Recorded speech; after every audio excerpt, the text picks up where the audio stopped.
At the very same time that America refused to give the Negro any land, through an act of Congress, our government was giving away millions of acres of land in the West and the Midwest, which meant that it was willing to undergird its white peasants from Europe with an economic floor. But not only did they give the land, they built land-grant colleges with government money to teach them how to farm. Not only that, they provided county agents to further their expertise in farming. Not only that, they provided low interest rates in order that they could mechanize their farm. Not only that, but many of these people are receiving millions of dollars in federal subsidies not to farm, and they are the very people telling the black man that he ought to lift himself by his own bootstraps.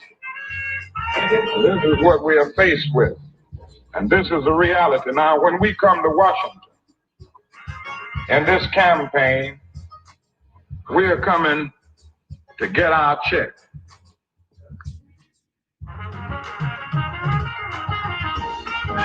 Some researchers have estimated that the value of the labor extracted from enslaved Africans was up to $24 trillion, and others up to $97 trillion. Taking an average of these estimates yields a conservative valuation of up to $50 trillion, which is the effective size of tax imposed on Black people between 1619 and 1860.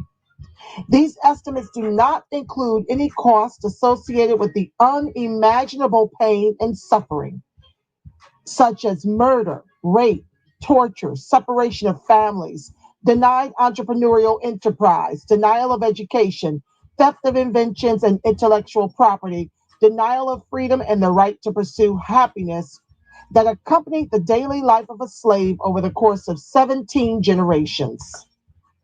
So we are talking about a considerable, almost incalculable sum of money extracted from enslaved Africans that created extraordinary wealth for this country and for white America that was never recouped by American descendants of chattel slavery.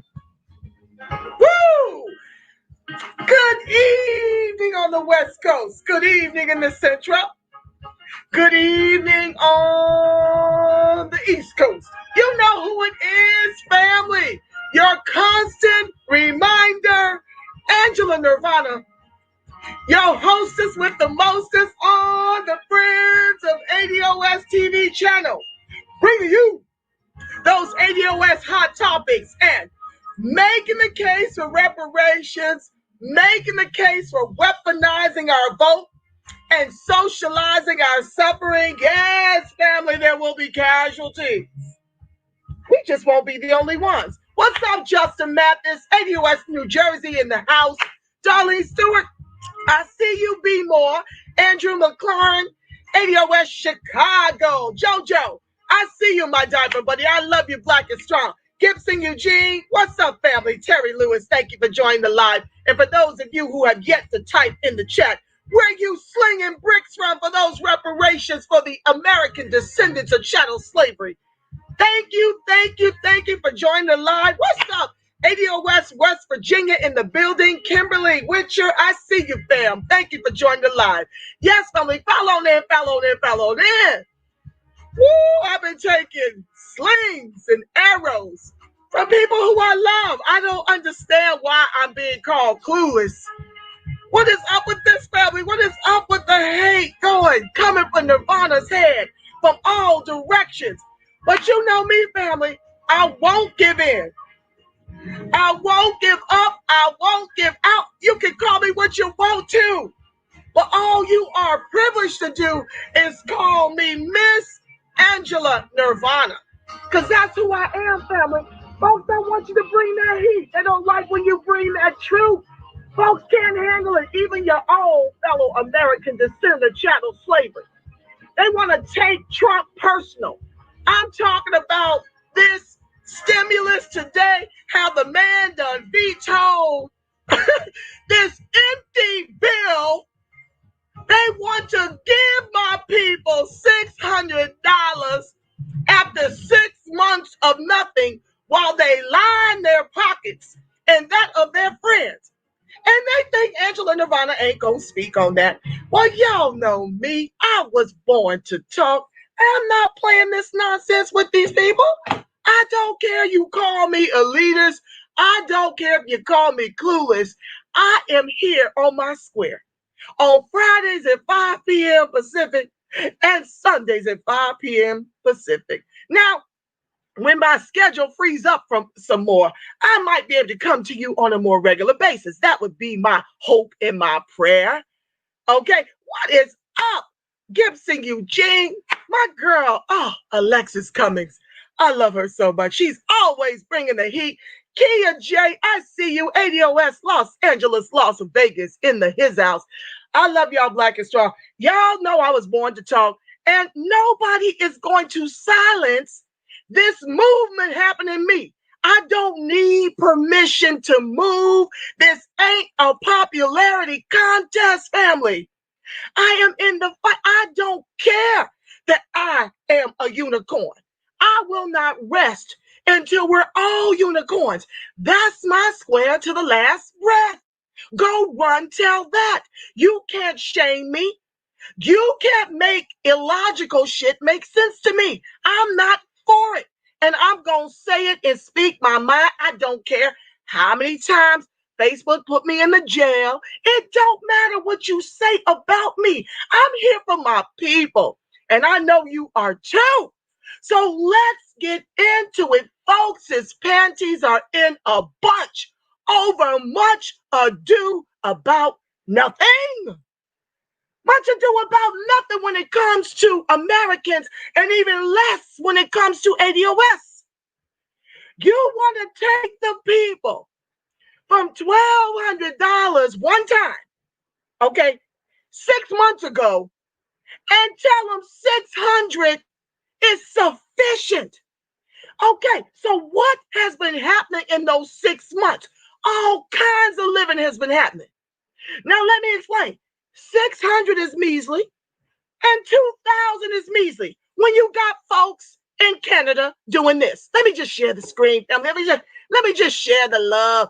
Everybody gets to see this nonsense going on when folks is coming for me and not this government. I don't understand why everybody hasn't taken to the streets. I don't understand why everybody isn't hotter than fish grease at the Congress for trying to get this nonsense over on us. But let's dig in. Let me share the screen.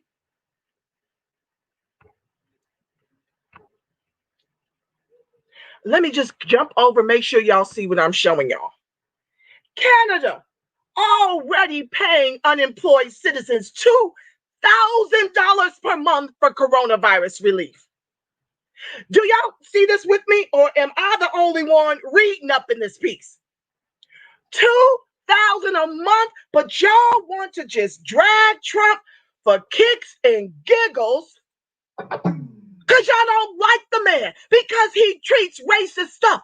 Let me ask you, has he ever tweeted anything racist about the American descendant of chattel slavery?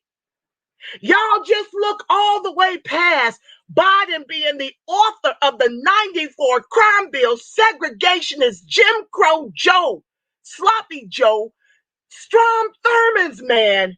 Y'all forgive all of that.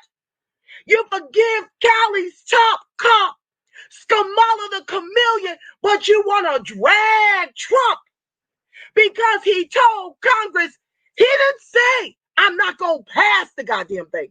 He said, increase the people's one-time pay after 9 months of this to $2,000 and to just trim the fat because y'all getting fat on this pandemic. You're getting fat. You're stealing whole elections. It's all type of election fraud. I don't care what nobody say. I saw them do it right within their own primary. Election interference in the whole 9 yards. And y'all want to come for the only man, the popularist, because he's mean and he's a racist. They all racist. Newsflash for you. So let's see what else is going on. Let's see what else is going on while y'all sitting up here wanting to drag Trump for trying to improve, get a little bit of bump. It ain't even like 600 or 2,000 gonna do anything when you 15,000 in the hole. Okay? And balloon payments is coming due. And folks getting evicted and on food lines, eating Thanksgiving dinner out of the car where they now live. Let's look at some more of this going on. Hold on, let me share another one. Who else is hooking their people up while y'all sitting over here mad that Trump won't allow them to conflate a COVID relief? We in a pandemic, the country shut down, and they want to, I hear that it's an omnibus issue. I don't give a damn.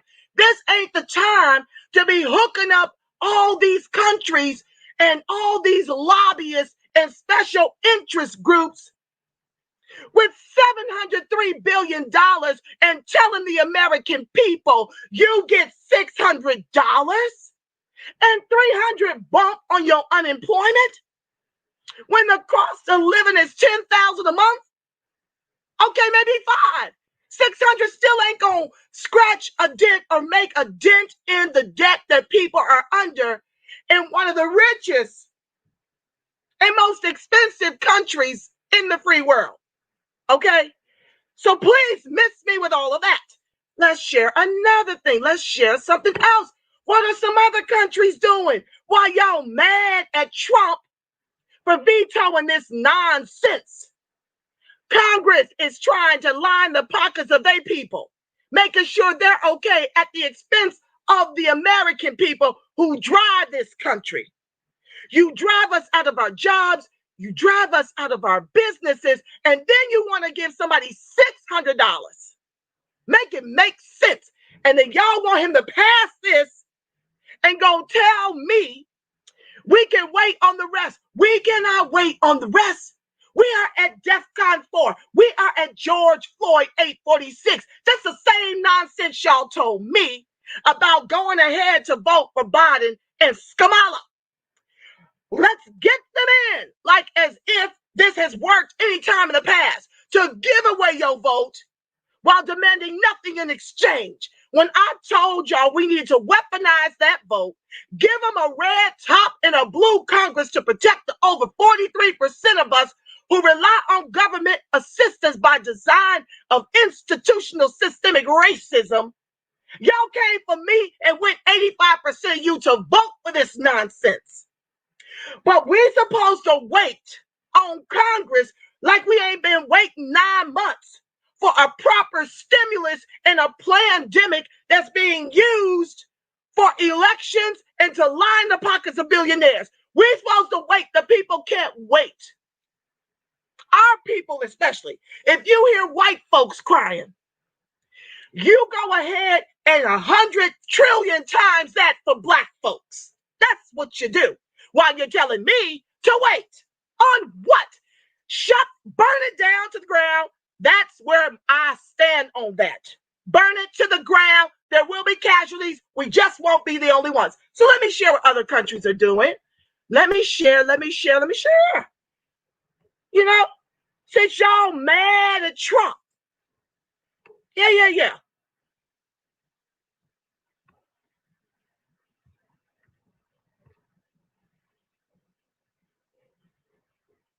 Here's another headline for you. 14 countries that are paying their workers during quarantine and how they compared to America's $1,200 stimulus checks that are now being reduced to $600. Yeah. Y'all mad at Trump? 14 other countries are paying the workers. They're paying the business owners. They want to give you loans, SBA loans that you've got to pay back. Some get grants. Their richest buddies get the PPP intended for the small business owner, which 60% of them are out of business for good.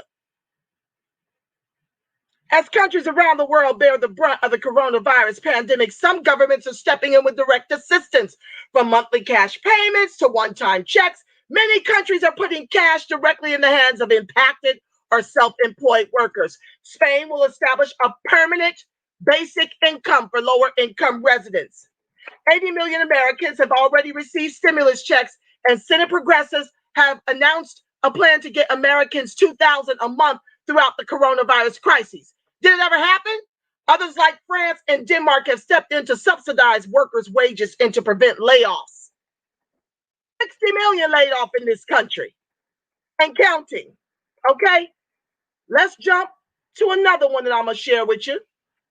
Let's see here. Where do I want to go next?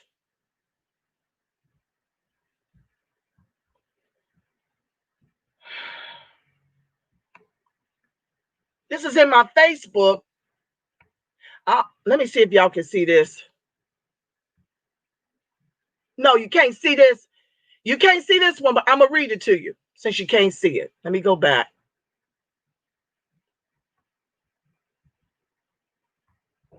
I'll share the screen. I'm going to read you some of the posts from Jimmy Dore's show that I screenshotted since it's not showing. Let me try it again.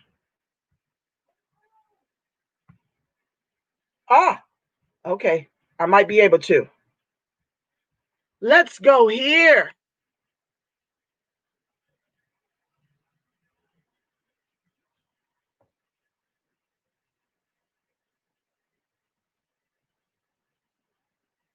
Here we've got, let me see if y'all can see this.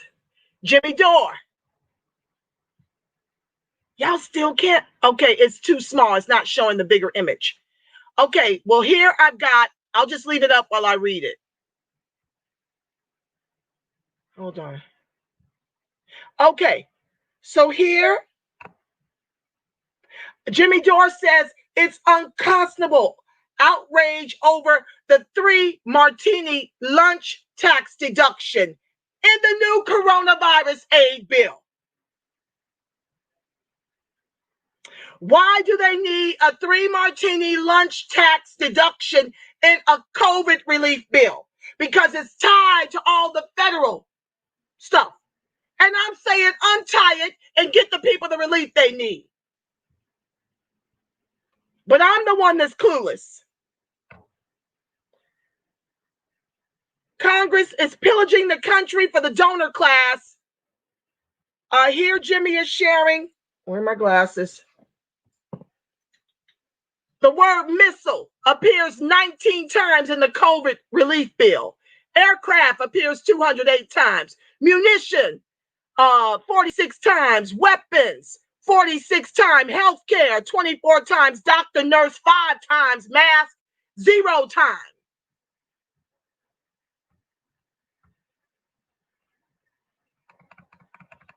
Here's another one. COVID-19 relief bill doubles healthcare budget for who? Congress. 600 for the engine of America, the people. While the COVID-19 relief bill doubles the healthcare budget for Congress. Make it make sense. But I'm clueless. Let me go back.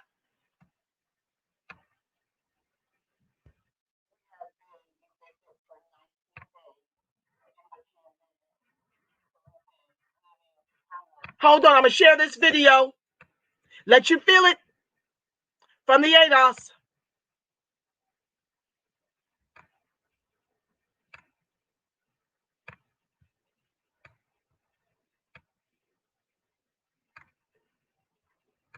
They got a lot of white folks crying. Might as well go see my people cry. Because they hurting for real. We have been evicted for 19 days in the pandemic. So we've been living homeless since. Your socks wet? Okay. I don't know. I just put it some type of way where I just actually be enough comfortable where I feel like I'm in the bed or something. When I wake up in the morning, I'm sitting in the front seat of my car. Realization sets in, okay, we've been out here all night long. It don't have to be like that. We tried our best to do our part, and the landlord didn't want to compromise with it. John and Margaret Eady have been living out of their car since they were evicted from their home on September 29th. They said they were unable to make rent after John's hours were reduced at his trucking job. And we was comfortable. Then here come Mr. Pandemic. Everything just went from comfortable to uncomfortable real fast. Hate these silly ass commercials. You get the idea. You get the idea. Hold on, family. Let me stop.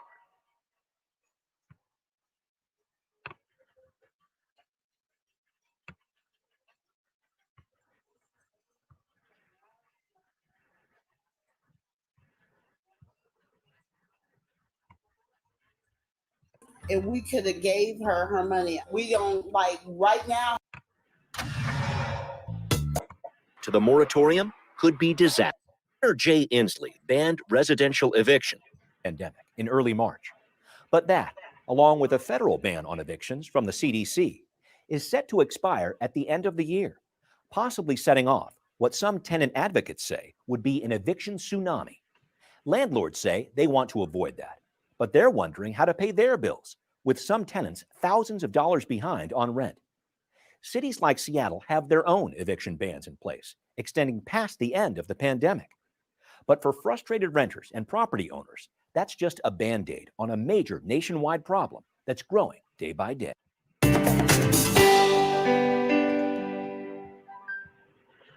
Well, I have nowhere to live.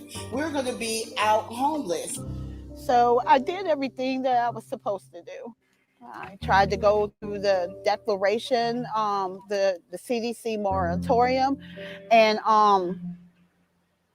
she won. So this is where we ended up at. Your destination is on the right. After being homeless for weeks, Margaret is urgently looking for a new home. It's got to be this one right here, 26. She says, go by, take a look at it, and then call back, and they'll ask me some pre-qualified questions about it. But definitely. It don't have to be like that. We tried our best to do our part, and the landlord didn't want to compromise with it. John and Margaret Eady have been living out of their car since they were evicted from their home on September 29th.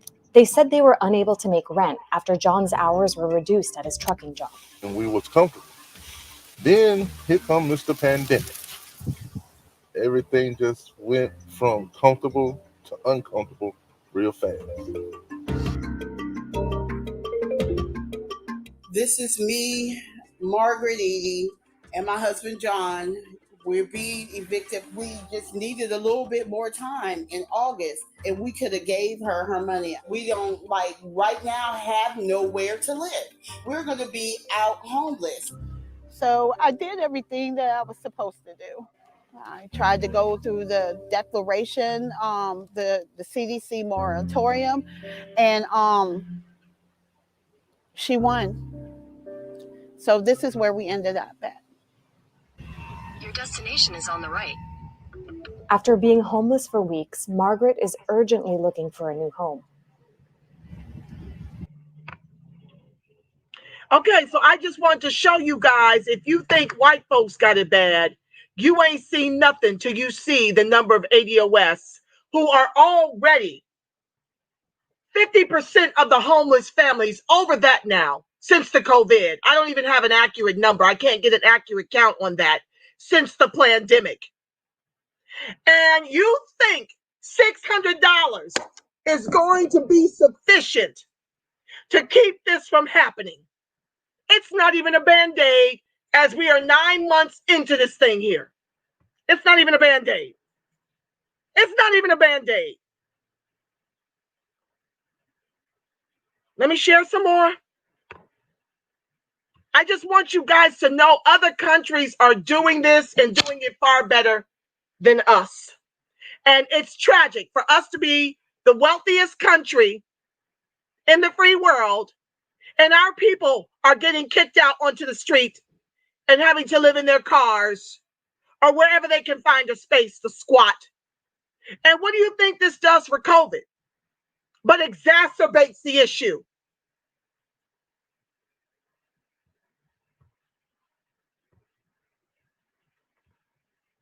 Panic sets in.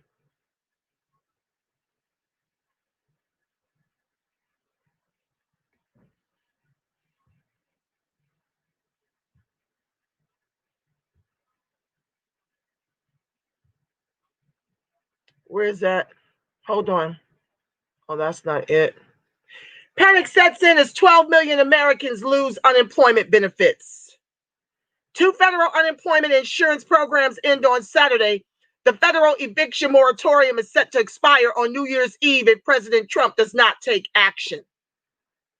But you guys want him to approve a COVID relief that includes $703 billion for foreign countries, lobbyists, and special interest groups. I just read you some more of the fluff. I did a whole nother show on the nonsense that's going on with this particular COVID relief. Why in the world do they have to be tied? Why can't they do the federal spending in one bill and deal with this COVID right now? It's a hot mess.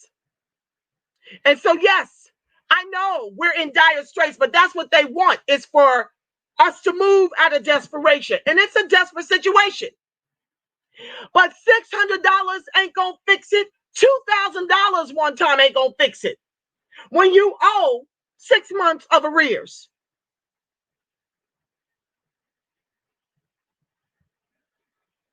That's my point. Let me go to the next story while I'm over here. Let me see. I just want you guys to understand that this is Congress who is putting everything in this bill, in the federal spending bill. They're trying to get everything pressed through. And I'm saying, why not just focus on the needs of the American people? Why not get them a UBI of $2,000 a month, akin to what Canada is doing and some of the other countries are doing? What is a one-time $600 payment going to do for anyone? That won't even cover most people's rent throughout the country. Not when rent's a good $800 to $1,000 on the average most places. So let me move on to Warnock. The Georgia Senate race has Reverend Raphael Warnock facing down a familiar racist playbook. I'm trying to get through this stuff. Can y'all see that? I don't see it scrolling over here. Hold on. Let me stop and start again. I'm trying to get through these things kind of quickly so I can get to tonight's reading and not keep you guys too long. You should be able to see it now. Georgia Senate race. Yep, there we go. Has Reverend Raphael Warnock facing down a familiar racist playbook. Okay, listen to this, guys, because we know what it's really about. For as long as Black churches have organized and mobilized voters, its pastors have been smeared and tarnished. Reverend Al Sharpton, MSNBC opinion columnist. The Black church has always played a pivotal role in the community and in our fight for justice and equality. It is where many of our great leaders emerge, where they organize and where they push for change. You already smell the BS, right?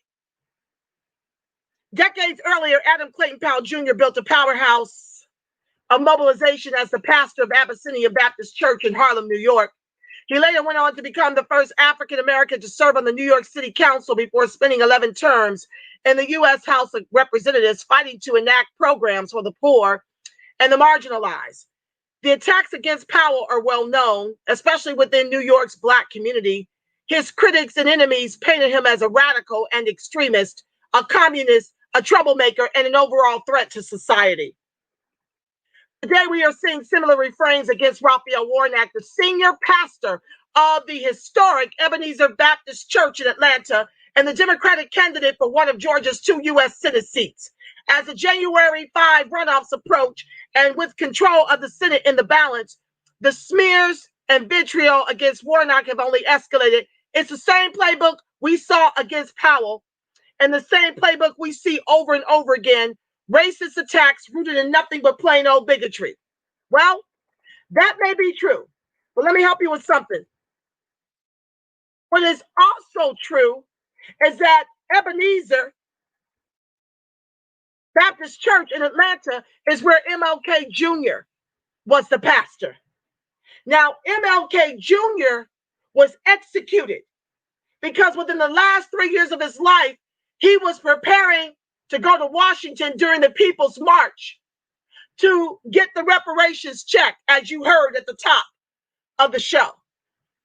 Okay, Raphael does not even have black mentioned anywhere in his platform. I've already done other shows. I'm not going there.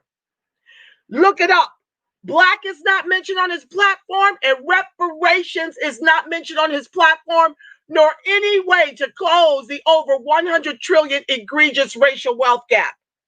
For people who are tethered to the bottom of this country as its anchors, we are the legs of the table everyone else eats from in the fight of our lives to prevent extinction.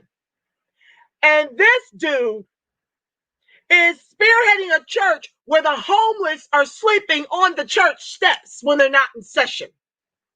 Adolf is sleeping on those church steps, while the bougie and the boule go and have services and have their meetings and step right over them or get security or someone to sweep them off the front step before church service.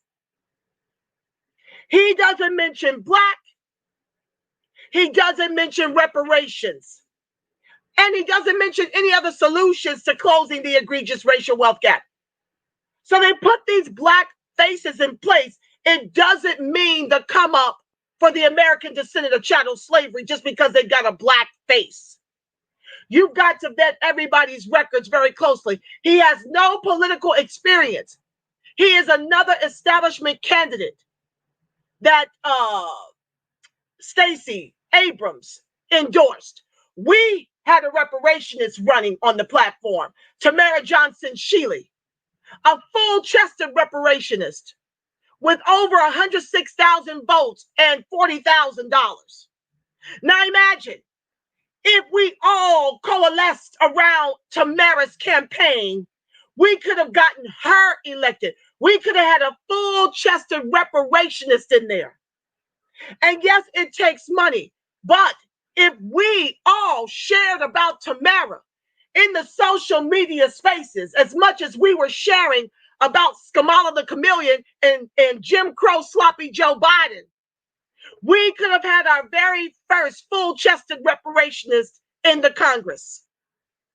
So this is where we've got to come together as a people to make sure we stop supporting these black white oppressors, these black white supremacists. Now we're left with no other choice right now. Well, because, oh God, we'll get into it in a second. Trump really, it's a mess. Trump is still pretending like he could actually win this thing and take over. Hold on one second. Let me silence things around here. It's ADOS Central, family. Oh God. Give me a second. So the whole goal here was not to have a trifecta so that we could tie the hands of the Democrats. My whole goal with the Democratic down ballot strategy was to deliver a Trump top of the ticket and a blue Congress to protect the over 43% of ADOS who rely on government assistance by design of institutional systemic racism. Well, a trifecta of either party means nothing's going to happen for the next 4 years. Why? Because Jim Crow Sloppy Joe is really a Republican in Republican in Democratic clothing. He's Strom Thurmond's boy. Don't let the D in these people's names confuse you about who they really are. What has Biden offered the American descendant of chattel slavery? I'll wait type it in the chat, then you can see he's a Dixiecrat. Okay? He's no different than the Republicans. He's not about closing the racial wealth gap. He's not about real police reform. He's about funding the police with $30 million more in our communities after George Floyd 846 in an era of defund the police. Not bring in education or even share the public dollars with the Black children who attend school in these major cities. Rahm Emanuel shut down 30 schools in Chicago and wants to scratch his head over why there's so much crime and violence and murder. So Biden's not offering to close the educational racial gap. He's not offering home ownership. He's not offering business ownership. He's not offering to slow up and to cease with gentrification of our communities. But he'll give you a preschool to prison pipeline. He'll do that. He'll continue to pay the states through the federal money to get those beds warm for the majority of our nonviolent offenders. He'll do that. So when you're dealing with these type of people that look like you, it does not deduce that they're going to do a thing for your people. And like I said, I'm privileged to be a unicorn. I use my voice to help those who are voiceless, don't have access to the resources to run a show, to talk about it, to scream about it, to help a thing go viral, to help spread the message and the narrative, to help with the steady drumbeat. That's who I fight on behalf of. Because it could be any one of us. The discrimination has come from me right here in Los Angeles, where it's predominantly Hispanic now. So please, miss me with this Warnock piece. Yes, y'all go ahead and deliver him because it's better than a Republican, but by a bare margin. By a bare margin, is this any better when they don't include you in their platforms? Know that. So speaking of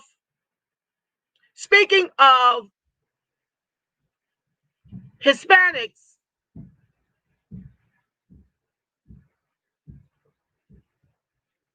let's go here. Let me stop it and share it again. You guys put your comments in the chat. I will get to them momentarily. I got to finish my ADOS hot topics. So now San Francisco mayor calls Kamala Harris's Senate replacement unfortunate in light of Black Lives Matter. Well, hold on one second. What is this thing doing now?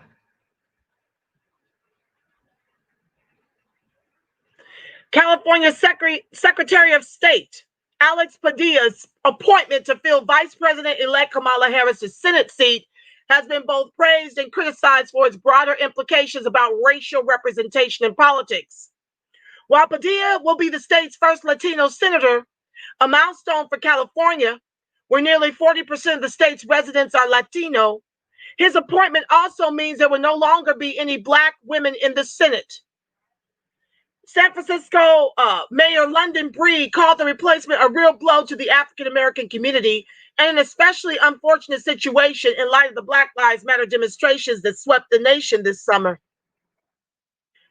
The sad reality is Harris was the only African-American woman in the Senate at this time, Breed said during a virtual press conference on Tuesday. And when you think about the history of the country and the challenges that exist for African-Americans, especially African-American women in the Senate, definitely this is a real blow to the African-American community, to African-American women, to women in general, the mayor said. It's really challenging to put it into words, but it was definitely a surprise, she continued. And it's an unfortunate situation. And as we are trying to move this country forward and making sure that Black lives truly matter and that African-Americans have a seat at the table, especially African-American women, after what was done in this race on a national level, definitely is unfortunate. Let me tell you the way I see it.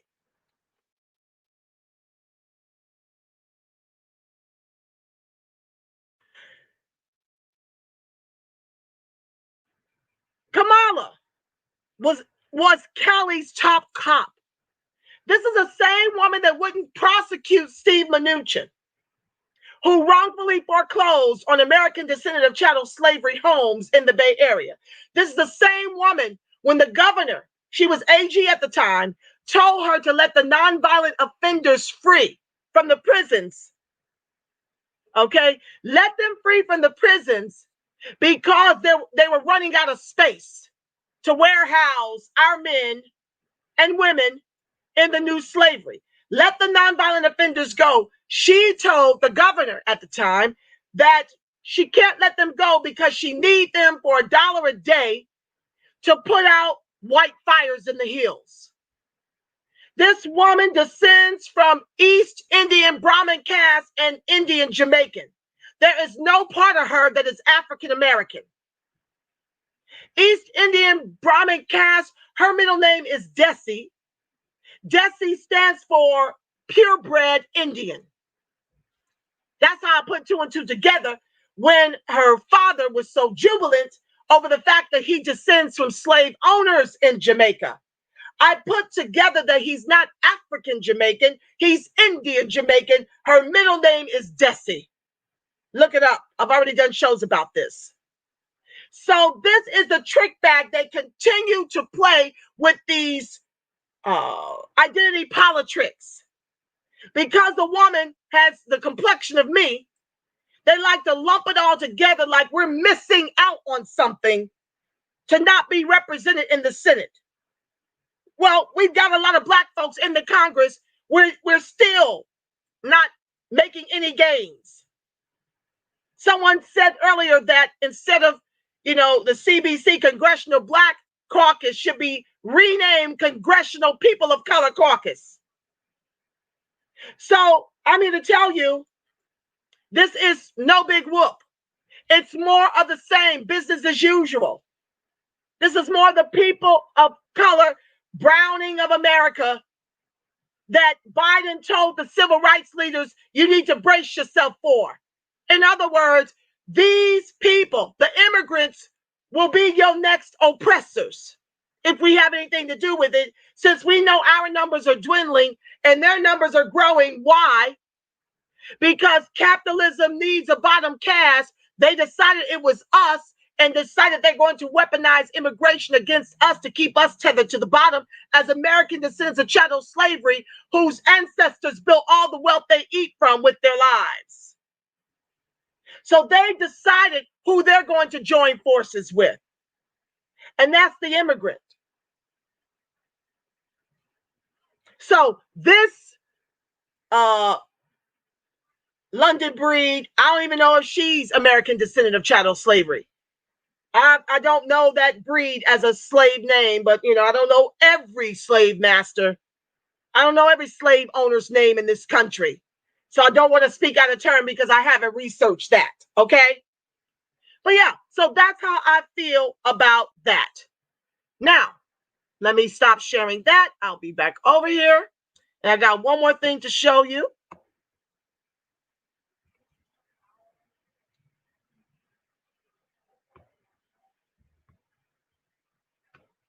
And then we'll get to your comments and then we'll get to the reading. We're at 43 minutes. Not doing too bad.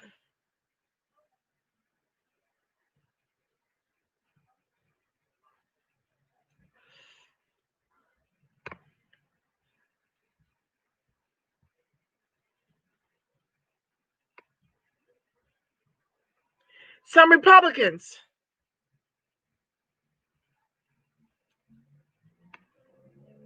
Oh, God. What is this thing? Will it please stop? No. Hold on. Some Republicans plan to challenge Biden's Electoral College victory. Here's what happened when Democrats challenged Bush. When Congress met to tally the results of the 2004 presidential election, then Senator Barbara Boxer stood alone on the Senate floor to object to President George W. Bush's re-election victory in Ohio over Democrat John Kerry, forcing the House and Senate to vote for only the second time in a century on whether to reject the state's electoral college votes. It's the same scenario that could play out next month with President Donald Trump publicly urging his supporters in Congress to object to President-elect Joe Biden's victory in battleground states that expanded mail-in voting amid the coronavirus pandemic. A group of House Republicans is preparing to object, and they need at least one senator to join them to force the chambers to vote on the matter. While Senate Majority Leader Mitch McConnell has privately urged Senate Republicans to steer clear, several senators have declined to rule out taking part, and incoming GOP Senator-elect Tommy Tuberville of Alabama has left open the possibility he will join the effort. Democrats and even some Republicans are warning against the challenge, despite the precedent laid by Boxer. In an interview with CNN, Boxer said that the circumstances are totally different this year when Trump and his allies are seeking to overturn a national election result than when she joined with the Ohio Democratic Representative Stephanie Tubbs Jones to object to Kerry's loss. Our intent was not to overturn the election in any way. Our intent was to focus on voter suppression in Ohio, said the retired California Democrat, who says her objection was her proudest moment in the Senate floor. They're talking about the vote that the presidency was stolen from Donald Trump. It's not even a close comparison. Congress will count the Electoral College votes in a joint session of Congress on January 6th, which represents Trump's final chance to try to overturn the election result he lost to Biden. In reality, Trump's Republican allies have virtually zero chance of changing the result, only to delay the inevitable affirmation of Biden as the Electoral College winner and the next president. This hasn't stopped Trump, who has spread baseless conspiracy theories to falsely claim he won the election, from pressing for Congress to dispute the result next month. Just before Christmas, Trump hosted House Republicans at the White House who have been spearheading the effort to object to the Electoral College results, led by GOP Rep. Mo Brooks of Alabama. I believe we have multiple senators, and the question is not if, but how many, Brooks said last week. Brooks said the Republicans are preparing to object to Biden's win in as many as 6 states, which would force a dozen hours of debate on the House and Senate floors, turning the counting of Biden's victory into a political circus. Okay, so this is, Trump is not out. Trump is holding on with everything in him. Okay? Now for me, this would be a victory. Let me just keep it a buck. I would be okay with Warnock and Ossoff getting the Senate, because I would get my red top and my blue Congress to gridlock government, shut it down. If you choose to make everyone else a citizen before making American descendants of chattel slavery citizens, making us American, gridlock it with a red top and a blue Congress. That's how I feel about that. Nothing for us, nothing for you. That's how that should work. And what I'm suggesting, as I've shared with my audience in the past, is no different than Dr. Charles Morris, pastor of Abyssinian Baptist Church, when they delivered Teddy Roosevelt the vote,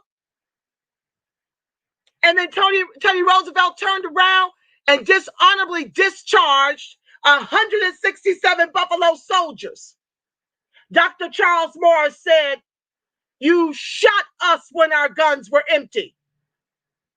And we're going to return the same henceforth by delivering a blue top and a red Congress to protect the Black South." So I'm not making stuff up. We just need to decide that we're going to collectively weaponize the vote and socialize our suffering. But if Trump is successful, I will have gotten what I was fighting for all along.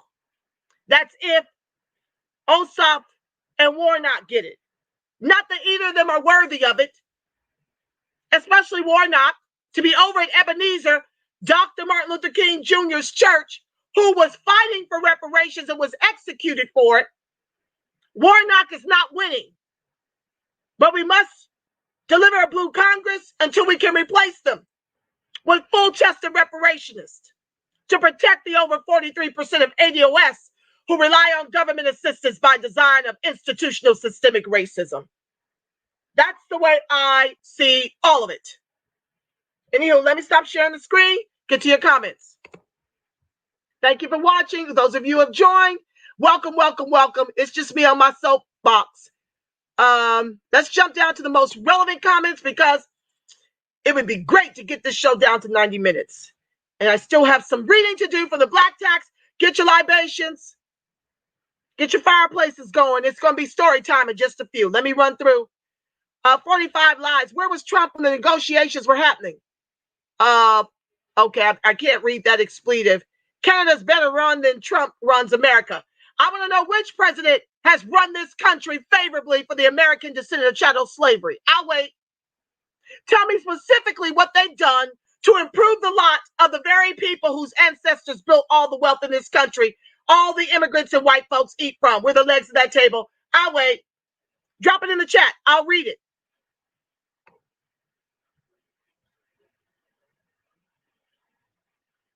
Oh, welcome to the live, 45 Lies.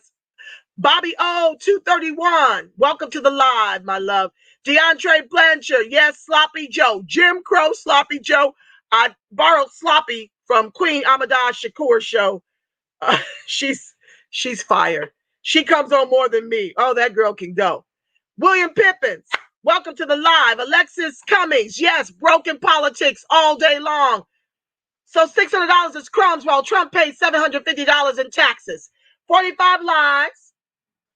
I'm not dealing with that. I'm telling you the 600 is crumbs. If you're 10,000 in debt for being unemployed or underemployed, what is $600?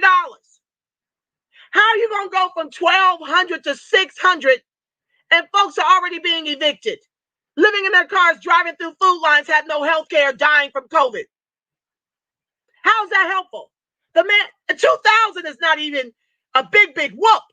You got Canada giving 2,000 monthly to their people, to their citizens. So please miss me with it. 600 isn't anything, period. And like I said, it won't even cover a third of some people's rent, half of some people's rent. Okay, 45 lies. Things have gone to hell under Trump. So let me get this straight. You don't think that 6 additional wars, the murder of Gaddafi, because he didn't want to get with the New World Order, dropping drones on American citizens and foreigners alike overseas,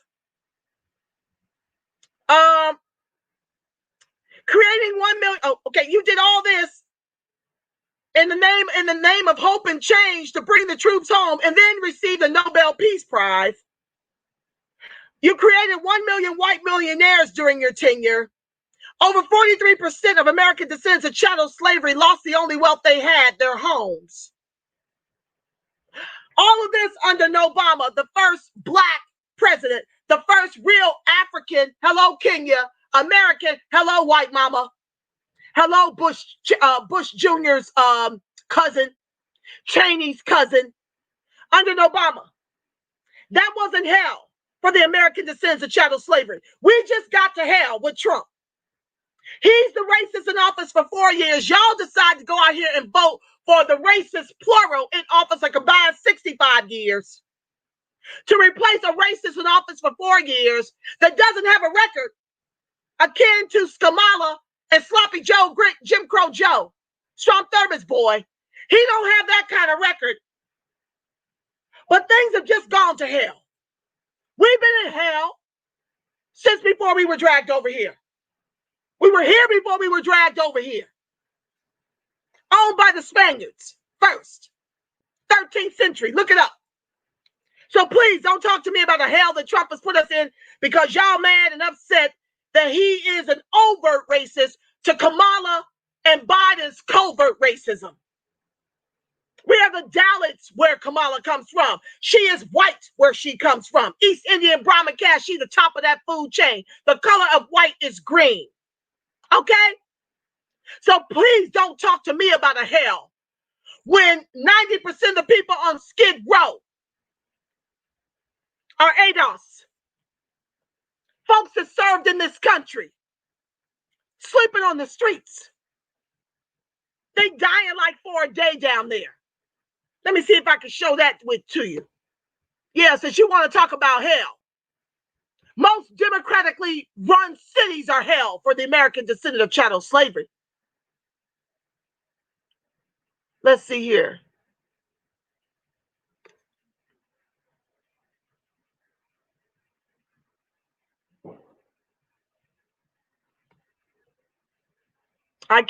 I'm not going to bring that up. I don't want to slow the show down. It's not already in the queue. We'll share that next show. Okay? I'll show it to you next show. Yeah, but please don't talk to me about hell. We know that all too well down here. Good Lord, this show makes me hot. Have mercy. We didn't just get to hell. That's where the ADOS been living. Bobby Borgatz, are we going to get money? I don't know. Welcome to the live. What I know is this. I don't know if you're talking about the reparations or if you're talking about the stimulus. Calm down, girl. Established 96. Oh, this is how I do it, darling. You seem new to me. At least you're new in the chat. Ain't nothing to get calm about. Why ain't you hotter than fist grease? It's a question. Don't tell me to calm down. Ain't nothing to calm down about. My people are at George Floyd 846. I don't know who you are. But yes, I'm hotter than fish grease, and I usually am on this show. Ain't nothing to calm down about institutional systemic racism that is oppressing my people. The boot is on the neck. Long before that asshole kneeled on the neck of George Floyd. That is the state of American descendants of chattel slavery, with very few exceptions. Bobby Borgatz, back to your question. Are we going to get money? Who knows? Who knows? I can't tell you. I know this. My square is reparations. And we're here like a steady drumbeat. And it was the efforts of the revolution in the social media spaces that got reparations on the debate stage. So we're not letting the narrative go. I'm not. This is my square until they cut the check in the trillions over multi-generations. That's my square. So I don't know, but I do know that that's our fight, and we need to collectively come together to do that. You can't sit up here and fault white folks for not wanting it when black folks are fighting against their own people's interests by not demanding it. And oh, by the way, not recommending anything else to close the egregious racial wealth gap. You get all the education on the planet, it ain't going to close you for over $100 trillion. That's not going down. That's not how any of this works. Get all the education you want, get all the gig jobs you want. You will not have any wealth to leave your children as it stands. They've stolen all of it and given it to white folks and immigrants. Down here in LA, ADOS, with very few exceptions, I'm proud to be one of them, is around 200 liquid. To African immigrants, 60,000 liquid. To Kamala the Chameleon's people, $245,000 liquid. Okay? That's what's going down in Los Angeles alone. In Boston, I think they're $8 liquid. In Miami, $11 liquid. In Boston, they've got 12,000 in total assets. To American descendant of chattel slavery, 700 in total assets. So miss me with it. They are only trying to save themselves, Kimberly Witcher says. Oh, yes, their pockets are fat and lined. Their children's children got wealth upon wealth upon wealth. Well, my fight is with my own people to get us on the same page for reparations and weaponizing the vote and socializing the suffering. It's unbelievable. Alexis says, but we do know that Trump was not really trying to leverage anything for the people. He just wanted company in his misery.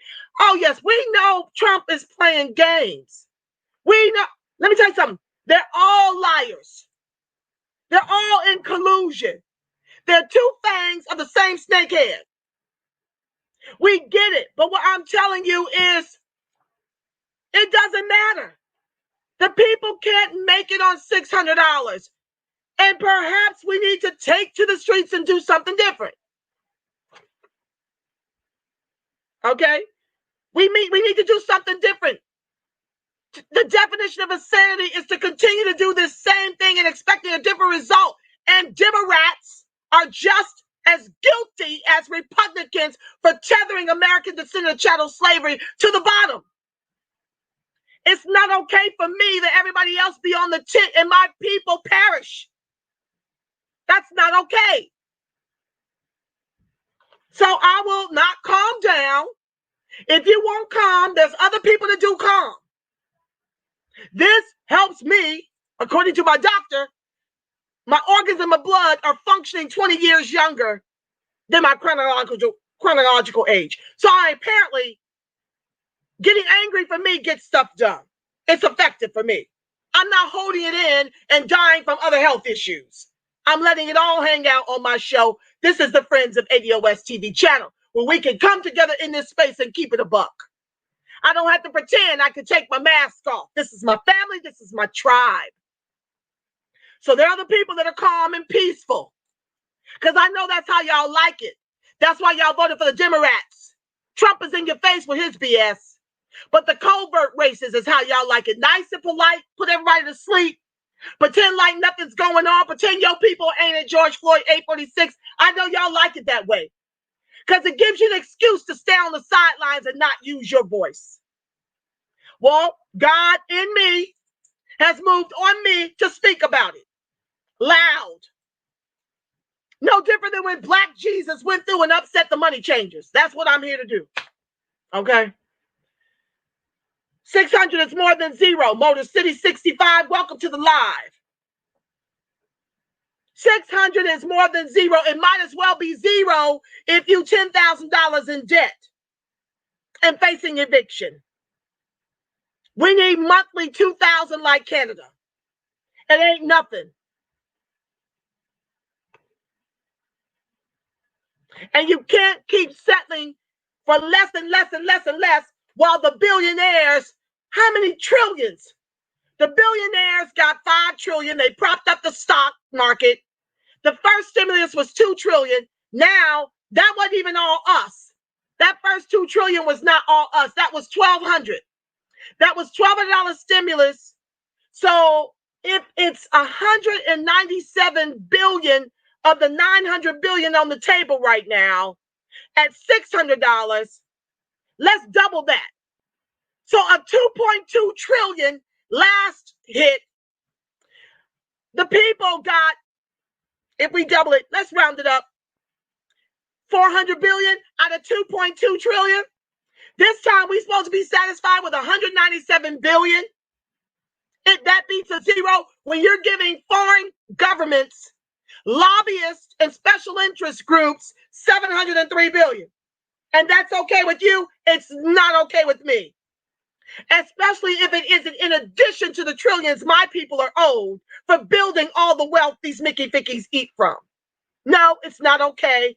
And I'm never going to be okay with that. 2,000 is definitely a better number. It's still measly if you're talking one time. 2,000 is definitely better. Take some stuff, carve it away from some of these other, all this other billions you want to give abroad and to your people. Take some from there and give the folks 2,000 and give them 600 a month like you did the first time on top of their unemployment to assist them for real. Oh, thank you, my love. Oh, my goodness. All this love in the Robin Freelix, thank you for the love on my Cash App family. Oh, Lord. Let me put my banner. I just have family that loves me, and I'm grateful to you. It helps me to do advocacy, and it helps me to run the show, and it helps me with the shows in the pipeline when you give to the FOADOS TV Cash App. Lord, I appreciate you, Robin Freelix. Thank you, my love. That's such a blessing to my ministry of reparations for the ADOS. Let me put it down here so y'all can see what it is. I forget to do that sometimes. I'll show that for a little spell, but back to the... Okay, so you can give to friends of ADOS TV. I'll run it last. That's enough for now. I got to get to the rest of the comments, but Lord knows I appreciate you, Robin. Thank you for the blessing. Let me go back to the comments. Hold on. Okay. 600 is more than zero. Okay, I addressed that. Trump is now the law and order joke.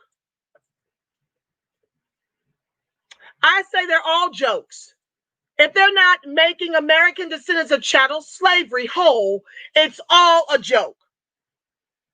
We've only been voting blue since FDR. And we're at George Floyd 846. Ha ha, ha ha. Are we going, Bobby says, are we going to get money? That's all I know. Need the 600. If fails, we are getting 600. If it fails, are we getting 600? Bobby Borgatz, I don't know if you're getting the 600. I don't know. Trump still has time, I guess. There's another deadline or something. Listen here, I don't know what you're going to get. I hope you get 2,000. That's my hope, okay? I know you need the money, and I really hope you get 2,000. That's my prayer. Motor City 65, of course we need more. That's a given, but Trump is a traitor and criminal. Okay, and you don't think the Democrats have been traitors and criminals? You guys should hear yourselves. You're acting like the Republicans and the Democrats are two different type of groups here. They work with and for each other. I already told you. Sloppy Joe, Jim Crow Joe, is Strom Thurmond's boy. Ain't nothing different about him. Did you hear the way he just spoke to the civil rights leaders? Did you hear he told them to bow down, get ready to work with Hispanics?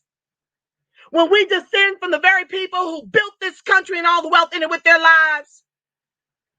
So please, miss me with it. Let's stop acting like Trump in office for 4 years is the traitor and the criminal. Obama should be brought up on war crimes. Bush should have been brought up on war crimes. Starting 6 more wars. Dropped so many bombs he ran out. Dropped drone strikes, killing the innocent, including Americans. Murdered Gaddafi. That's not criminal? That's not war crime? Darlene Stewart, welcome to the live, my love. Read and start listening. Why don't you do the same? Why don't you do the same instead of caping for the Democrats? I read. I just read. I shared my screen. She said pandemic. Damn straight they planned it to interfere with this election. Ain't no way in the world Joe Biden was winning anything without the help of Coon Clyburn and Obama, who told all the other Republicans in Democratic clothing to fall on their sword and make way for a Biden victory. And he drug Kamala the chameleon through the back door. That's what happened. Nobody wanted this. They gave it to us. Bernie Sanders was whipping his ass 3 straight. Go read that. Am I mad at whites? I'm not mad at white allies. I'm not mad at white allies. But if you're getting in the way of what my people required for survival, and you share in over 100 trillion, and you ain't marching in these streets as tough as you are for Black Lives to Matter economically, then you're an enemy. And I'm mad at you. Because you know the truth, and you're not doing a damn thing. I don't see you marching in the streets to close the over 100 trillion egregious racial wealth gap. I don't see you doing that. But that's not a color thing for me. I don't see enough Black immigrants doing it either.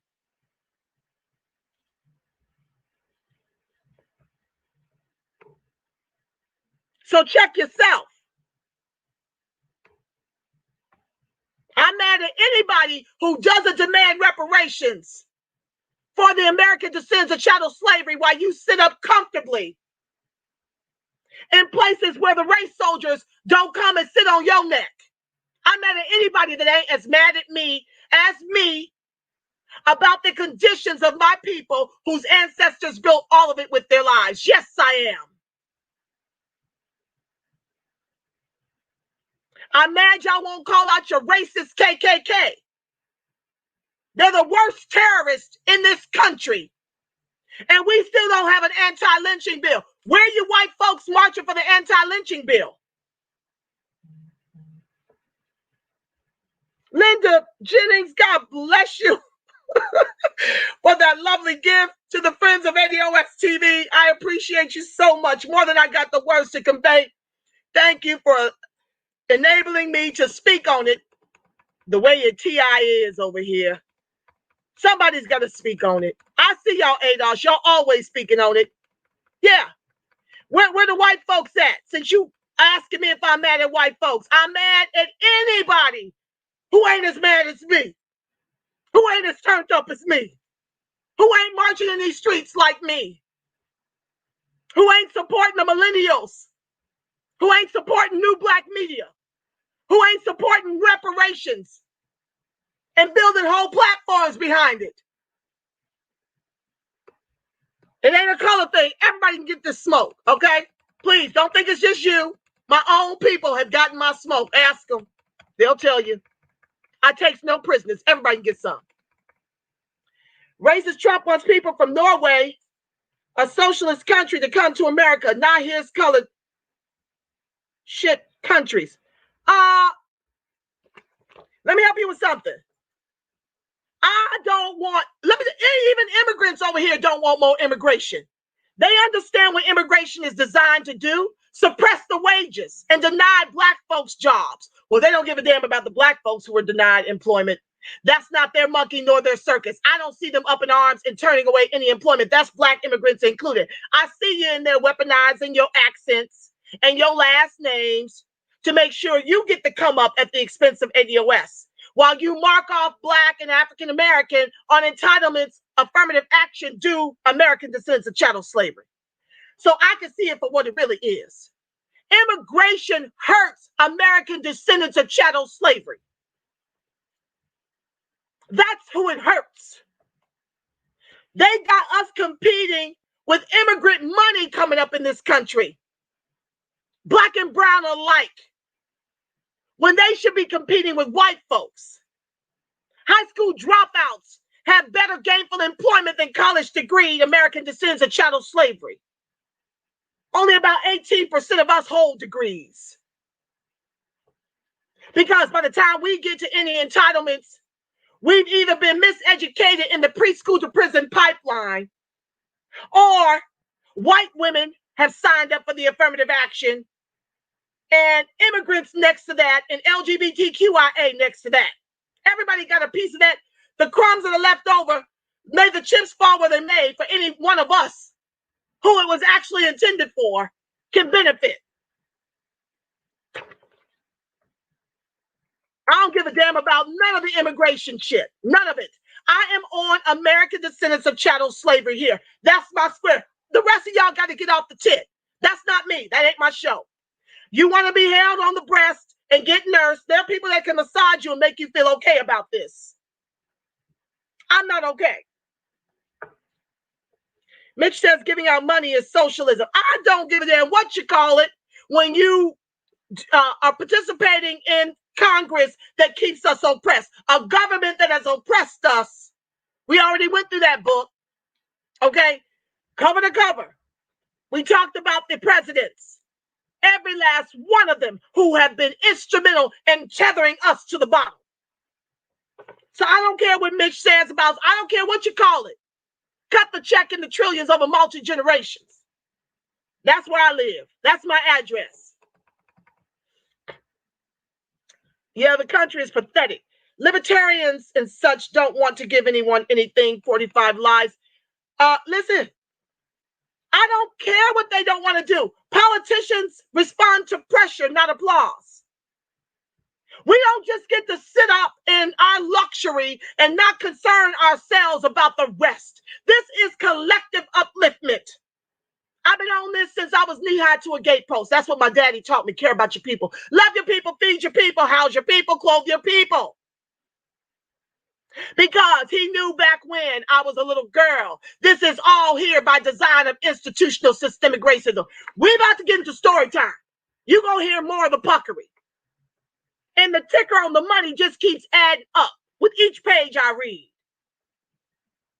So I don't give a damn what the libertarians want, what the progressives want or don't want, what the Democrats nor the Republicans. I don't care what you call it.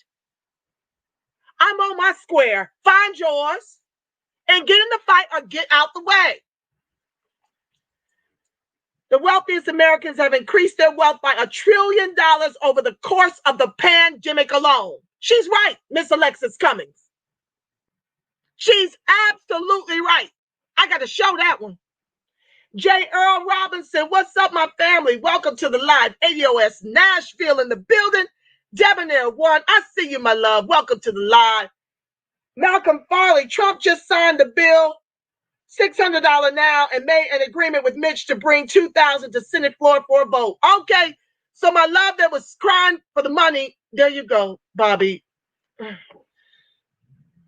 Malcolm Farley just said that Trump just signed the bill, $600 now, and made an agreement with Mitch to bring $2,000 to the Senate floor for a vote.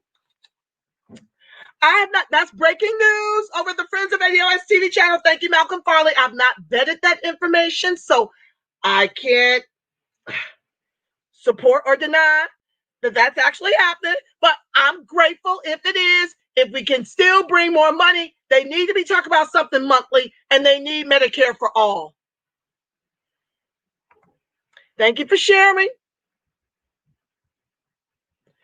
Okay, Alexa said they actually combined the omnibus spending bill with the COVID relief package and let it float as all COVID relief. Well, they shouldn't have done that, Alexis. They shouldn't have done it. We've got a crisis on our hands, and they are trying to get federal spending bills passed, combined with COVID relief that should have been here 6 months ago. I know they said, well, Trump didn't do the HEROES Act, blah, blah, blah, blah. Listen here. There's enough blame to go around on both sides of the aisle. And the people are taking a beating. And I'm over here to say they both are guilty. Don't let your hate for Trump blind you to the fact that Congress, both sides of the aisle, voted on this 5,500-page stimulus without reading it.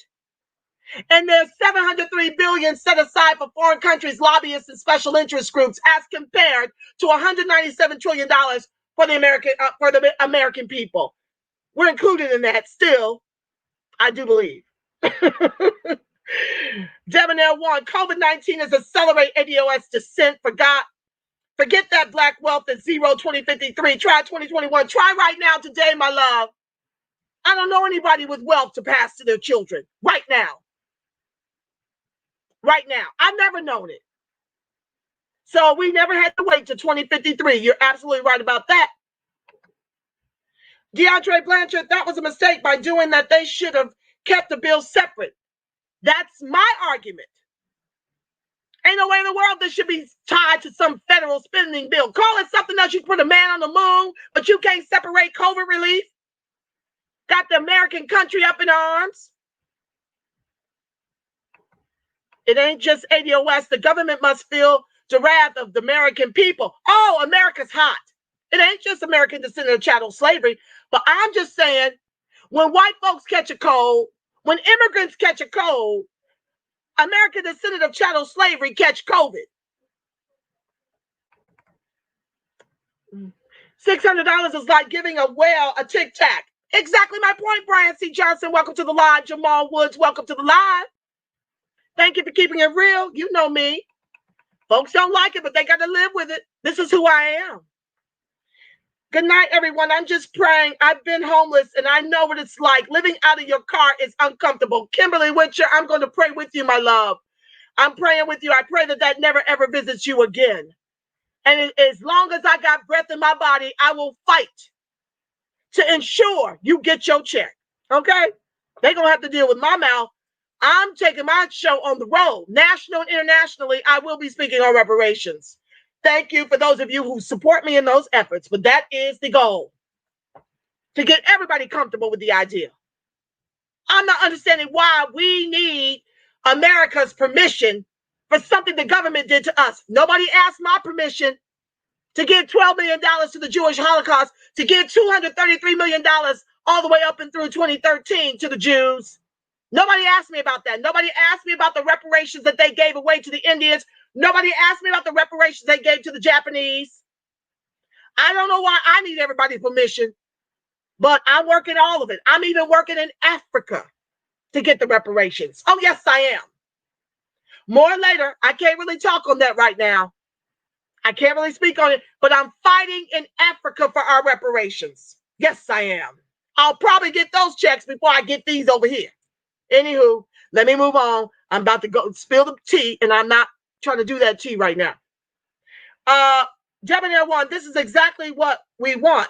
They will deny in order to punish American descendants of chattel slavery. Debonair 1, they will be the hand in their own demise. Remember Whoopi Goldberg in the movie The Color Purple? In the end, she said, with those two bony fingers that she sent on Mister, everything you've done to me has already been done to you.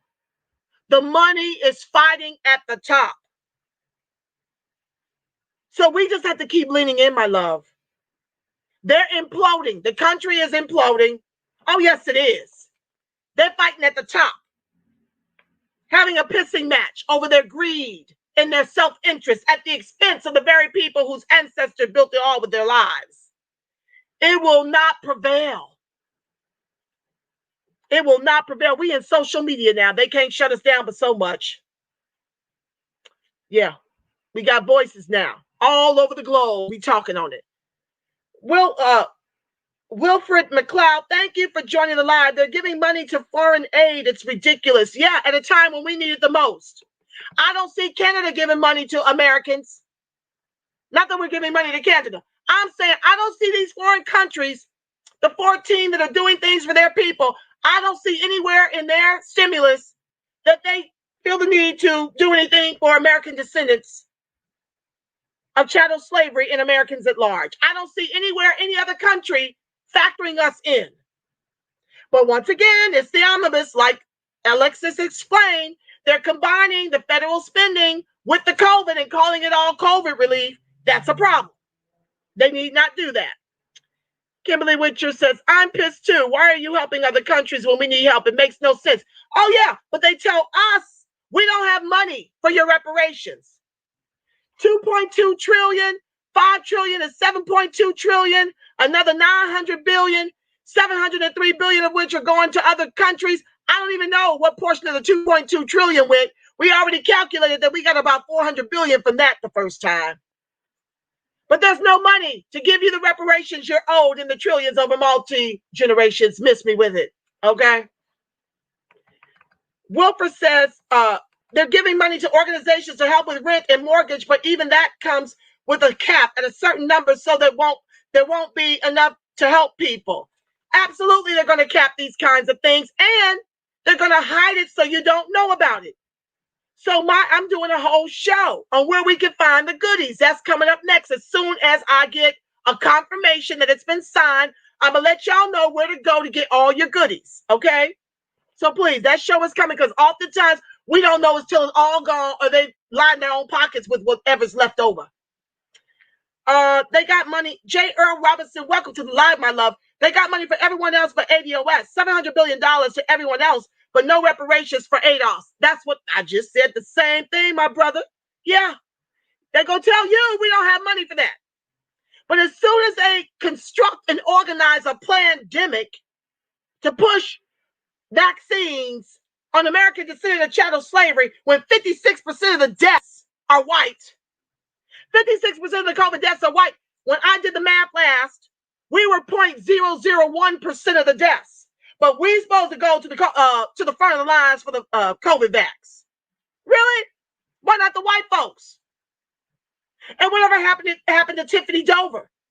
Anybody ever seen or heard from the nurse who fainted on national television after receiving the vaccine? Has anybody spoken with her in her chats and her Instagrams? It's like she disappeared off the face of the earth. Is she dead? While they're telling us to go to the front of the lines to back. Miss me with it. Accent makes no damn sense. That's right, Wilfred. Alexa says the elites own everything, including the government, and they do not care about working class and poor people, especially American descendant of chattel slavery. You're absolutely right. So we got to care and give a damn and put that pressure and weaponize the vote and socialize the suffering. Nothing changes until we changes. We are the saviors we're looking for. Politicians respond to pressure, not applause. And you keep applauding for them every time you go to the polls and blindly vote blue no matter who, without demanding your tangibles and reparations in exchange for your vote beforehand. When that becomes, when the protest vote becomes as customary as lesser of two evil, prayerfully it's not too late. Biden and Kamala talk about opening up these borders to 22 million more immigrants. That'll be 92 million immigrants to ADOS, 35 million. Collectively, we're about 40 million, including immigrants. You're talking double the number for immigrants. I don't know what that's going to be for our vote, but I know we didn't have this election cycle to foolishly go to the polls and not weaponize the vote. We certainly don't have no more for the future. We must get on the same page and move as a block. Theo Horse, thank you for joining the live. All politicians are nothing but BS. You're right. Trump is a popularist. He's BS. They all lie. They all steal. They all cheat. They all commit crimes and get away with murder. J. Earl Robinson, welcome to the live, my love. But we are constantly voting for these people, and it's not looking good for American descendants of chattel slavery. You're absolutely right, my love. But we can't give in, we can't give up, we can't give out. Linda Jennings, thank you so much for the donation. It's scrolling on the bar. You can give it the Cash App, $FOADOSTV, and PayPal.me/Friends of ADOS TV. I sure appreciate all the donations. It does help me with my show. It helps me with the future shows that are coming, becoming your own economy. I mean, I'm talking real solutions to help us pull ourselves up by our bootless straps. Some financial planning will be involved, some investing in stocks, different things to help us do what we can to help us help ourselves. That's a whole nother show. And I'm doing an ADOS love channel, American Descendant of Chattel Slavery love channel. Black love, love of self, love of our fellow man, and love, like marriage and all that beautiful stuff that we need to get back to. That's a whole nother show. I'm doing a response video show, responding to different things. And I'm also working on becoming a national and international speaker for reparations. I'm also doing work in Africa for reparations and for land. So everything you give to Friends of ADOS is to help me in those efforts. I want to coalesce all the grassroots together under one community to fight for the reparations collectively instead of having divisiveness. I'm not down for division. We all bleed American descendant of chattel slavery, and it's time for us to bring all of our efforts together. So I got a lot going on, y'all. And your donor dollars help me in those efforts. You don't even know, because it's a huge, expensive undertaking, but we are so worth it. We are so worth it. I pour everything I can into American descendants of chattel slavery. I love us black and I love us strong, and I know you do too. You show up to support me on this show. You are the winds beneath my wing. You are. I'm proud to speak on your behalf. I'm proud that you entrust me to do that. It's an honor and a privilege to represent you. Thank you. Maple 63, thank you for joining the live. Adrian Taylor, my love. Teach, thank you for joining the live. Trump 2024, well, yeah. I'm telling you right now, I will be voting red top blue Congress, akin to Dr. Charles Moore's suggestion when we were Republicans. I'm definitely doing protest votes henceforth. until they cut the check in the trillions over multi-generations. Solomon SAFP, thank you for joining the live. Antoine Foster, AVOS Minnesota in the house. Welcome to the live, my love. Got Keys Studio. Welcome to the live, my love. BX checking in. I love you for it. Black and strong. Antoine Foster. Ali Bay. Oh, this is my brother. Be the power, y'all. These brothers are serious. They're fierce. I love them. Black and strong. Tune in to them too. Be the power. Check them out on YouTube, family. The 13%, Breaking Brown. You know, we got some powerhouses in the new social media spaces, dropping knowledge all the time. I love them, Black and strong. Tommy Tuberville is the former football coach at Auburn University. Okay, I don't know what that's in response to, but shout out to Tuberville, I suppose. Darlene Stewart, yes, my love. Shannon McFall is another one. He's another brother doing big things in YouTube, using his voice. We all come in different flavors, different voices. I'm sure you're going to find a voice that you love. Just make sure you support. We've got some powerful things to enlighten you with on every one of these new Black media channels. You're going to always leave with a little nugget, and you're going to always leave empowered and able to stand 10 toes down in this fight, because that's what we need, all the comrades to join us. Linda Jennings, facts, and Kamala on Twitter talk about her family celebrating Kwanzaa, all the lies she tells. Lord, I done ate her alive. It feels like I done shared every meme out there on my Facebook about Kamala's foolishness. East Indian Brahmin caste and a Jewish white banker husband, or is he Catholic? I don't know. He's white as the driven damn snow with $1 bazillion. They ain't never celebrated nobody's Kwanzaa. Oh my God. She already done stole her way through the back door. Can't she just stop lying for a change? Frida Gillespie, thank you for joining the live, my love. Was never about the people. Love, peace, wisdom, and joy. Joy to the world. Merry Christmas. Merry Christmas. Oh, Lord, I know I am going in and it's Christmas. But hey, the show must go on. Okay? American descendants of chattel slavery don't get a break. I don't get a break. That's how that works. We have to do this at Christmas and New Year's too. I'm on my square. I can speak for me. I'm on my square.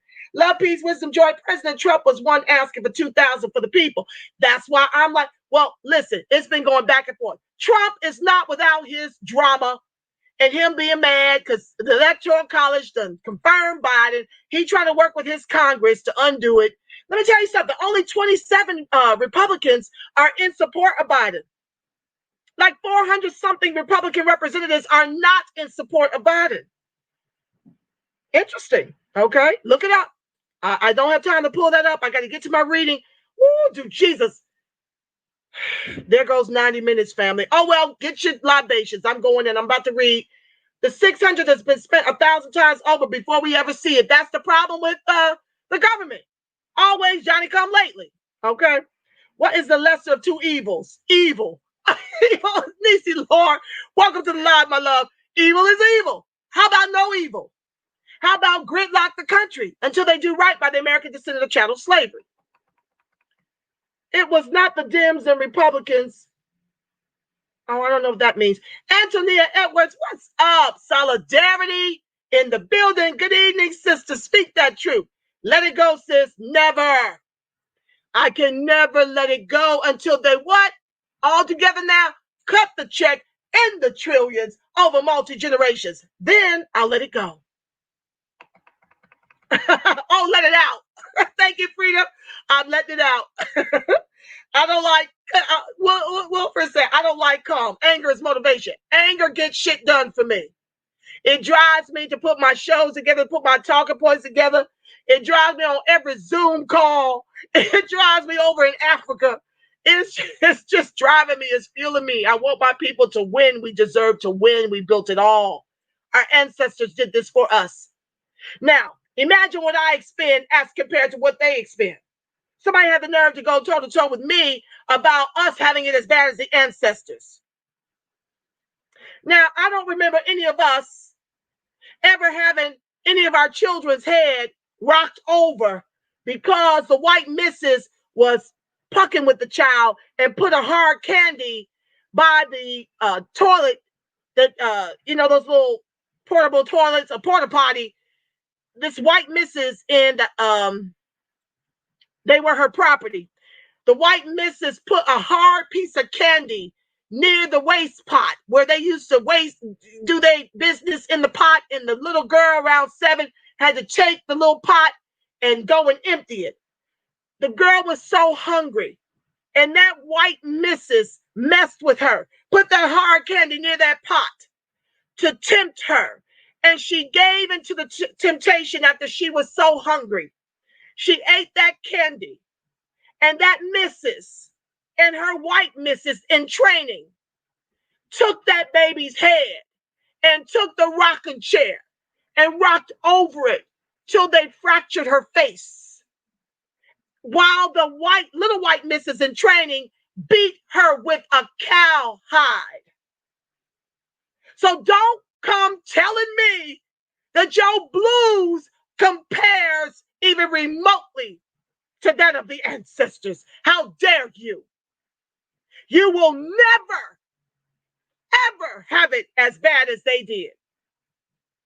You need to read some history books if you think your blues is comparable. The fact that you're fighting with me in Facebook over the issue lets you know your blues is not comparable to that of the ancestors.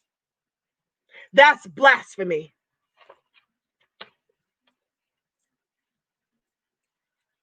Robin Felix, I love you for the donation too, my love. Thank you. At work, just tuned in. I love your support, family. Thank you.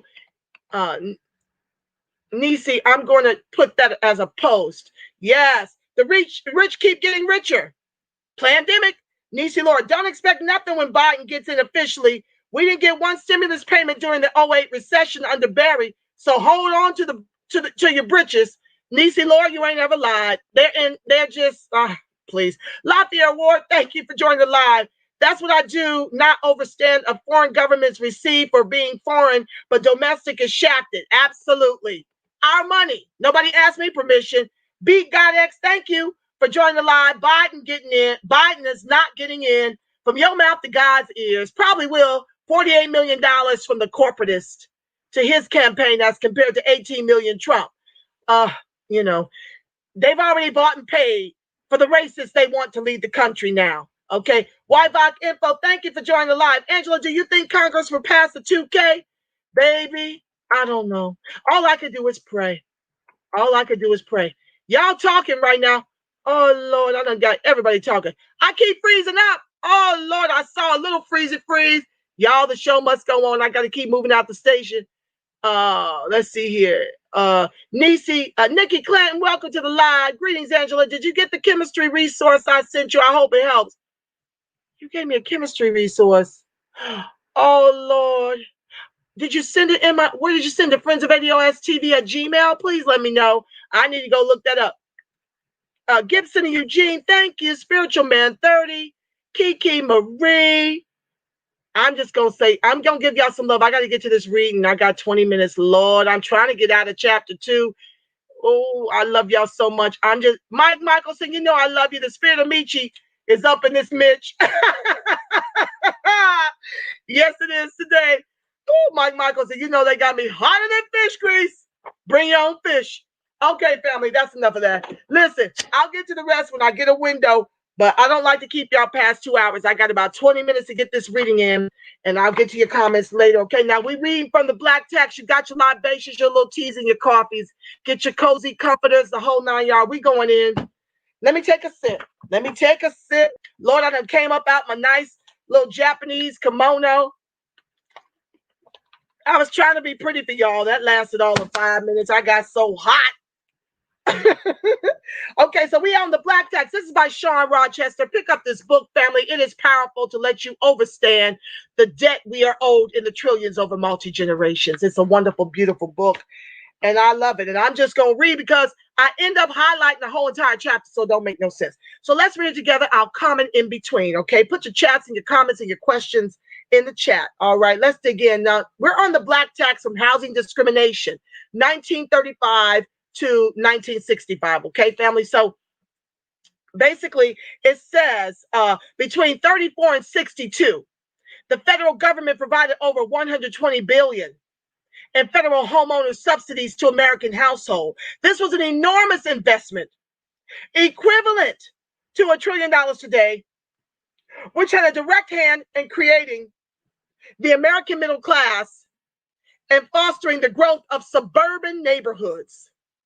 While less than 2% of this money went to American descendant chattel slave families, 20 million white European immigrants and their descendants benefited heavily from these programs. This investment allowed white homeowners to build enormous wealth. It's giganimous. Do you hear me? This investment allowed white homeowners to build enormous wealth that could then be used to fund college educations, home improvements, start businesses, or put toward an inheritance. Qualified Black borrowers were prevented from accessing these resources and were effectively barred from living in white communities that benefited from this unprecedented level of government support and home price appreciation.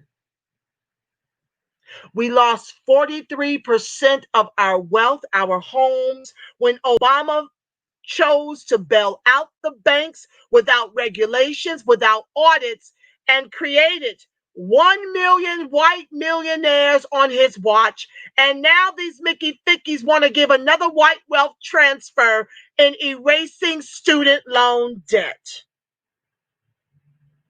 Let that sink in.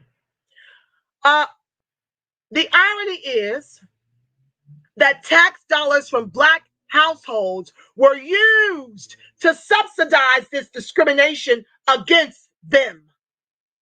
Below is an example of the phalanx of opposition that qualified buyers faced. Qualified American descendant of chattel slave borrowers faced. Correction. A, federal government, through redlining, the Federal Housing Administration refused to provide financing in neighborhoods where Blacks lived to Blacks who wanted to buy homes in white neighborhoods and to developers who did not maintain neighborhood stability via racial segregation. I'm just going to read this section, family, and pray us out. I'm going to do the other one next Friday. Okay. Let me just read this section. It's a lot to digest. I don't want to conflate the two. It's a lot. Okay. Business sector. This is B. Andrew Wise, in his 2004 book, Places of Their Own, African American Suburbanization in the 20th Century, noted that white financial institutions almost uniformly refused to lend money to American descendants of chattel slavery to buy property outside established Negro areas. C, Lord, I can't find my fan. Business sector. According to Wise, white real estate agents refused to be a part of transactions that permitted Blacks to move into white neighborhoods. D, residential sector. White home builders refused to sell or rent homes to American descendants of chattel slavery. Between 1946 and 1960, over 350,000 homes were constructed with FHA financing in Northern California, of which fewer than 100 went to ADOS. E, private individuals. Whites formed neighborhood associations where homeowners signed race-restrictive covenants which prohibited the sale or rental of property to other than Caucasians. The results of these actions were that between 1930 and 1960, less than 1% of all mortgages in the nation were issued to American descendants of chattel slavery. Overall, by 1972, nearly 11 million families had entered the ranks of home ownership with the assistance of the FHA. And an additional 22 million families were able to make improvements to their homes. And less than 2% of this discriminatory and segregationist-based financial support went to American descendants of chattel slavery. Below is an excerpt from a 2015 Time magazine article about how difficult it was for even a national baseball hero like Jackie Robinson to purchase a home in the New York metropolitan area. Quote, the Robinsons attempted to buy land in New Canaan, but were rebuffed.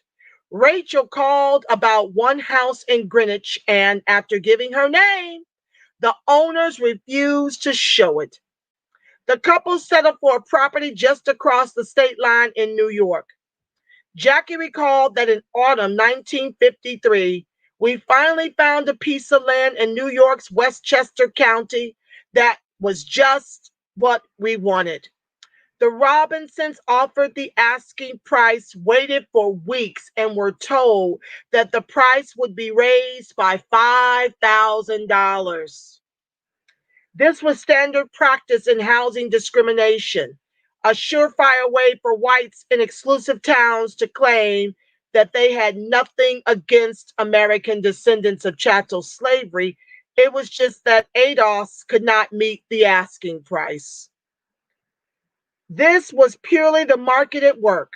They would say, not racism. So the Robinsons promptly kicked in the extra $5,000. There was another period of confused silence, Jackie recalled. At last, we were told that the land had been sold to somebody else. It was this way everywhere we went. Suburban whites did not want an African American for a neighbor, even if it was Jackie Robinson. After the Bridgeport Herald printed an article about the Robinsons' experience, the citizens of North Stamford, Connecticut were moved to action. Ministers circulated non-discrimination petitions. Where are they today, family? Where are the ministers today? Standing in solidarity with the American descendants of chattel slavery for the reparations we are owed in the trillions over multi-generations. Where are the ministers today?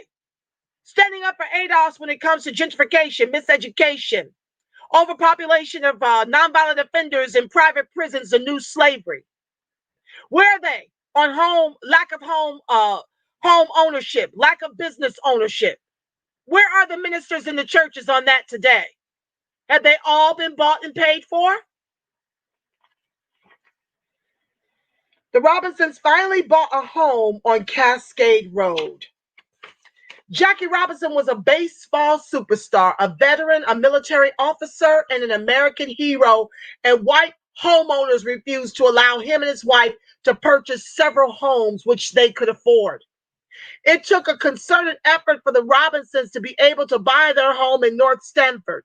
So you can imagine how truly difficult it was for ordinary ADOS of any class, stature, or income level to do the same. To this day, between 1940 and 1970, 3.6 million ADOS fled the economic hardships of the South to cities in the North and faced far greater difficulties than Rachel and Jackie Robinson because they were effectively barred by discrimination from government policy. They don't have to call you nigga anymore. They write the nigga in the policies. Okay? Private business and neighborhood residents from acquiring property in white neighborhoods and were forced into concentrated areas of poverty and economic deprivation. I'm asking you, what has changed, family? What is new in 2020?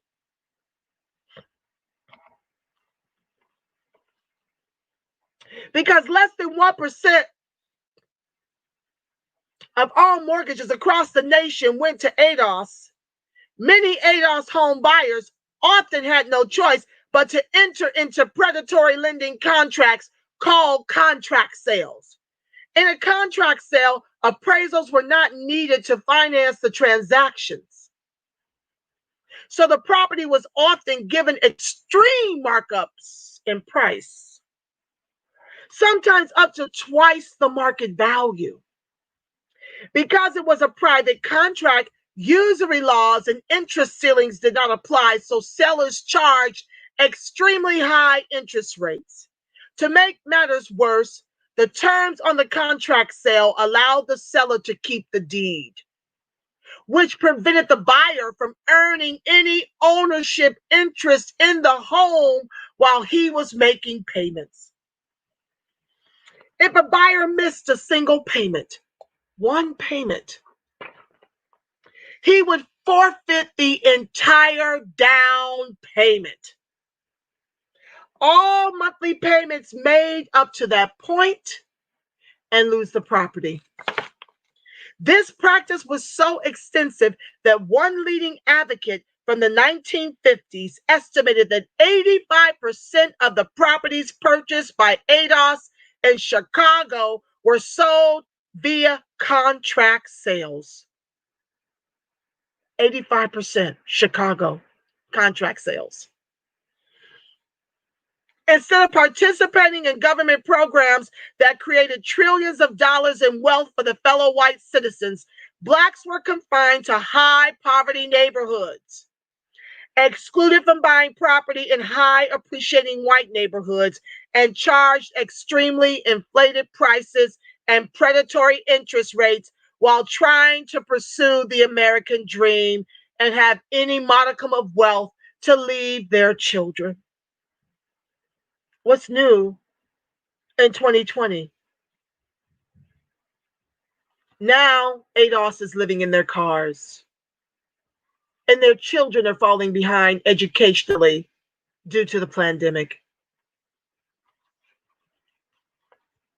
The high discriminatory environment in the workforce. I told you guys, I've been a victim of racism right here in Los Angeles. One of the most qualified, college degreed, and I get discriminated against. It takes ADOS a long time to find work in Southern California. Know that. We have no social capital at the table. The Hispanics and the white folks and the other immigrants are running it. And when they hear your voice and they see your name and your ADOS, prepare to take 6 months to a year to find gainful employment paying $60K or greater, even with your degrees. We've got ADOS down here driving Uber with master's degree. I, too, did Instacart when the pandemic hit and they had no plan for independent contractors like myself who work in law. I couldn't eat through my savings when my mortgage company told me we want a balloon payment after giving you a forbearance for when the pandemic ends. If you're working at zero income, how do you pay them a balloon payment?